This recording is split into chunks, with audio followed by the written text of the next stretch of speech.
नाज़रीन, आज की सबसे इम्पोर्टेंट सियासी खबर ये है कि अली मीन गंडापुर ने बाकायदा ऐलान कर दिया है कि हम इस्लामाबाद का रुख करेंगे। अगर हम पे डंडों से हमला किया गया तो हम भी डंडों से हमला करेंगे। अगर हम पर गोली चलाई गई तो गोली का जवाब गोली से देंगे। इसका मतलब ये है कि पीटीआई रिचार्ज हो चुकी है और जो एहतजाजी तहरीक है उसको बाकायदा और बेहतरीन तरीके से चलाने की तैयारी मुकम्मल कर ली गई है, क्योंकि उन्होंने आज जलसे में जिस तरह पुरजोशी का मुज़ाहरा किया उस तरह तो यूँ दिखाई दे रहा है कि इस दफ़ा का जो तहरीक होगी या जलसे जुलूस होंगे वो बड़े वसी लेवल पे होंगे, पुरजोश होंगे, पुरतमाद होंगे। सर से मैंने यही पूछना है कि सर ग्राउंड लेवल पर तो पीटीआई बड़ा पुरजोश नज़र आ रही है। इस तहरीक का क्या मुस्तकबिल देख रहे हैं? काइंडली बताइएगा। ये खबरों पे ना जाएँ। ऑनेस्टली स्पीकिंग मुझे पता है काफ़ी लोग मेरे पे तनकीद करेंगे कि मैं पीटीआई के अगेंस्ट बोल रहा हूँ, ऐसा नहीं है। मैं जिनके अगेंस्ट बोल रहा हूँ उनको मैंने 1 साल पहले ही पिक्चर से जो है आउट कर दिया था, वो है अली अमीन मुज़फ़्फ़र।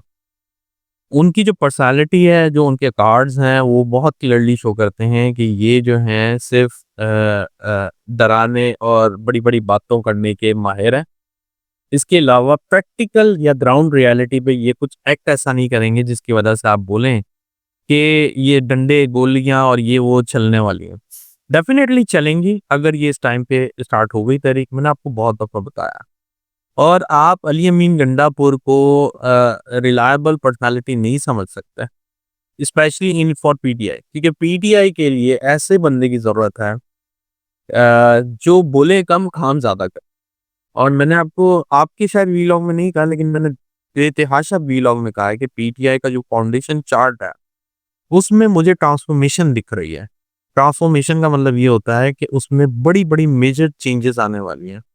तो मुझे ये जो जितने भी बड़े-बड़े लोग हैं, ये अपने ओहदे से हटते हुए या अपने ओहदे से फारिग होते हुए बहुत हद तक नज़र आ रहे हैं। मेबी शायद वो ओहदे पे रहें, लेकिन उनकी रिस्पॉन्सिबिलिटी वो ना रहे। मतलब बहुत सारी पॉसिबिलिटीज़ होती है ना, क्योंकि एस्ट्रोलॉजी एक कोडिंग होती है। आपको कोडिंग का मतलब जिस तरह मैं आपसे बातें कर रहा हूँ, वो नहीं होता।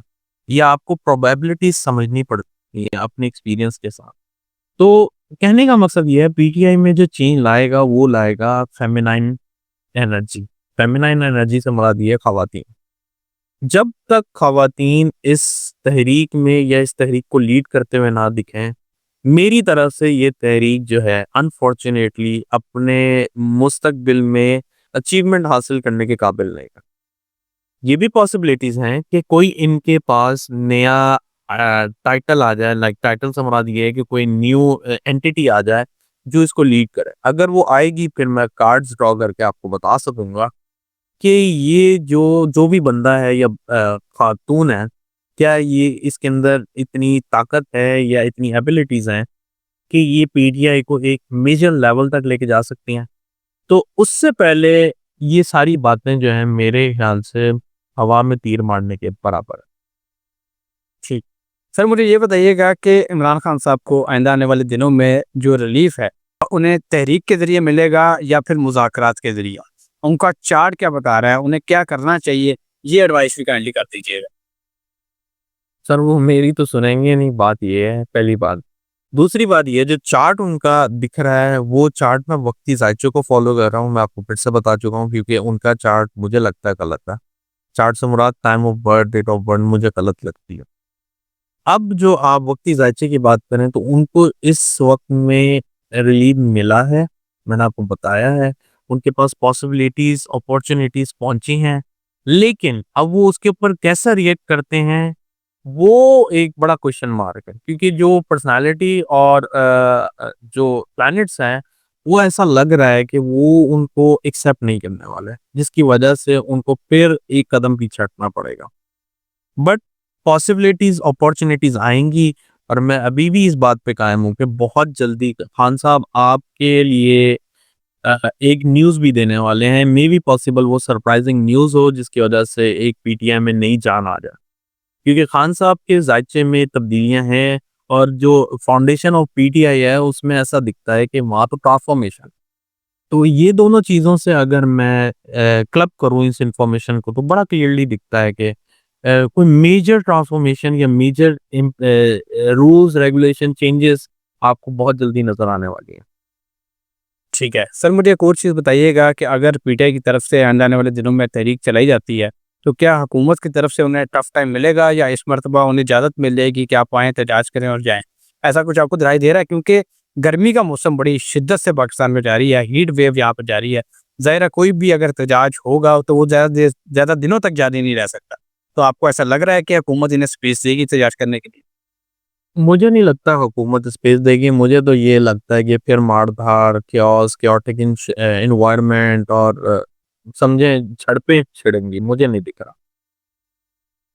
ठीक है। सर एक और लास्ट क्वेश्चन करूँगा, उसके बाद प्रोग्राम का इख्तिताम करेंगे। पाकिस्तान तहरीक-ए-इंसाफ का जो फ्यूचर है जो पार्टी के रहनुमा हैं, उनके हवाले से क्या देख रहे हैं कि अगर झाड़ू फिर जाती है, उसके बाद उनका क्या फ्यूचर होगा? अगर पार्टी में झाड़ू नहीं फिरती, तो उस सूरत में इनका मुस्तकबिल क्या हो सकता है? ये भी काइंडली बता दीजिए। देखिए पीटीआई जो है एक बहुत क्राइसिस से गुज़र रही है।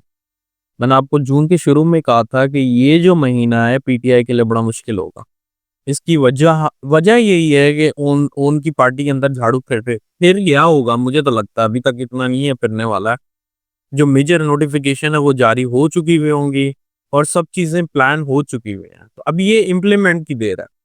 अगर ये इम्प्लीमेंट फॉर इंस्टेंस डिले हो जाता, तो मुझे लगता है पीटीआई और ज़्यादा सफ़र करेगी। अगर ये इम्प्लीमेंट हो जाता है, तो इंशाल्लाह मुझे उम्मीद है कि बाउंस बैक के बहुत ज़्यादा इम्कानात हैं अगस्त ऑनवर्ड। इसी वजह से मैंने आपको बोला है कि ये तहरीक जो है किसी भी तरीके अगस्त में चलाएँगे तो बहुत कामयाबी होगी। अब ये जो वेदर की आपने जैसे बात की है, मैंने आपको अपने बहुत सारे प्रोग्राम में बताया था कि ये टाइम में पाकिस्तान में रिकॉर्ड हाई और रिकॉर्ड की बारिशें, सैलाब ये सब चीज़ें होंगी और इसी वजह से ये टाइम सही नहीं है। ठीक है। बहुत शुक्रिया सर, आपने अपने कीमती वक़्त में से कुछ वक़्त ने और उसके लिए ज़बरदस्त पड़ी हमारी ओपनिंग शेयर की। इंशाल्लाह नेक्स्ट प्रोग्राम में नई इंटरेस्टिंग टॉपिक्स के साथ दोबारा पेश होंगे। अभी तक के लिए मुझे और मलिक महबूब इजाज़त दीजिए। अल्लाह। पीटीआई जो है एक बहुत क्राइसिस से गुज़र रही है। मैंने आपको जून के शुरू में कहा था कि ये जो महीना है पीटीआई के लिए बड़ा मुश्किल होगा। इसकी वजह वजह यही है कि उनकी पार्टी के अंदर झाड़ू फिर गया होगा, मुझे तो लगता है अभी तक इतना नहीं है फिरने वाला है। जो मेजर नोटिफिकेशन है वो जारी हो चुकी हुई होंगी और सब चीज़ें प्लान हो चुकी हुई हैं। तो अब ये इम्प्लीमेंट की देर है। अगर ये इम्प्लीमेंट फॉर इंस्टेंस डिले हो जाता, तो मुझे लगता है पीटीआई और ज़्यादा सफ़र करेगी। अगर ये इम्प्लीमेंट हो जाता है, तो इंशाल्लाह मुझे उम्मीद है कि बाउंस बैक के बहुत ज़्यादा इम्कानात हैं अगस्त ऑनवर्ड। इसी वजह से मैंने आपको बोला है कि ये तहरीक जो है किसी भी तरीके अगस्त में चलाएँगे तो बहुत कामयाबी होगी। अब ये जो वेदर की आपने जैसे बात की है, मैंने आपको अपने बहुत सारे प्रोग्राम में बताया था कि ये टाइम में पाकिस्तान में रिकॉर्ड हाई और रिकॉर्ड की बारिशें, सैलाब ये सब चीज़ें होंगी और इसी वजह से ये टाइम सही नहीं है। ठीक है। बहुत शुक्रिया सर, आपने अपने कीमती वक़्त में से कुछ वक़्त ने और उसके लिए ज़बरदस्त पड़ी हमारी ओपनिंग शेयर की। इंशाल्लाह नेक्स्ट प्रोग्राम में नई इंटरेस्टिंग टॉपिक्स के साथ दोबारा पेश होंगे। अभी तक के लिए मुझे और मलिक महबूब इजाज़त दीजिए। अल्लाह।